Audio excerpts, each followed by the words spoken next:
Barbecue کھانے میں کوئی گناہ نہیں ہے، کل اچھی نیت سے اللہ کی رضا کے لیے اپنے مسلمان بھائیوں کو، خاندان والوں کو کا دل خوش کرنے کے لیے آپ کرتے ہوں مدینہ، لیکن اس میں یہ کہ عورتیں مرد مکس اگر کرتے ہیں، گانوں کی ریل پیل ہوتی ہے، تو یہ نہیں ہونا چاہیے۔ نعتوں کی کیسٹ لگائیں اور خاندان کی جو اسلامی بہنیں وہ الگ کمرے میں ہوں، یہ الگ کمرے میں ہوں۔ شریعت کا لحاظ تو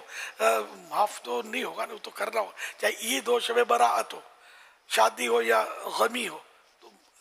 پردہ تو باقی رہے گا نا شریعت کا، تو قرآن کا حکم ہے نا پردے کا۔ تو یوں مطلب یہ کہ یہ ان میں خرابیاں بہت ہیں ان چیزوں میں، گناہ کے بغیر ہماری دعوتیں، یعنی کہ ایسا دور ہے کہ ہوتی ہے، ایسا نہیں ہے، لیکن جو حال ہے وہ آپ کو پتہ ہے، حال تو منہ سے نکلا حال، تو میرج حال کتنا بے حال ہوتا ہے، ادھر عورتیں ادھر مرد، پتلا سا کپڑا، پھر عورتوں میں بھی مرد جا کر موویاں بنا رہے ہیں، کھانا تقسیم کر رہے ہیں، کیا یار آپ کو ہو کیا گیا، حیا کہاں ہے، مزاروں میں چلی گئی۔ یہ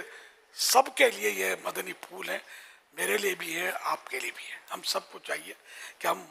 قدم قدم پر اللہ اور رسول کے احکام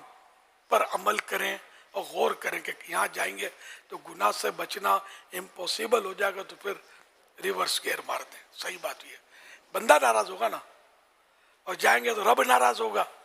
تو چاہے سب ناراض ہو جائیں، رب راضی رہے تو بیڑا پار ہے، اور سب راضی ہو گئے رب ناراض ہو گیا تو پھر بیڑا غرق ہے۔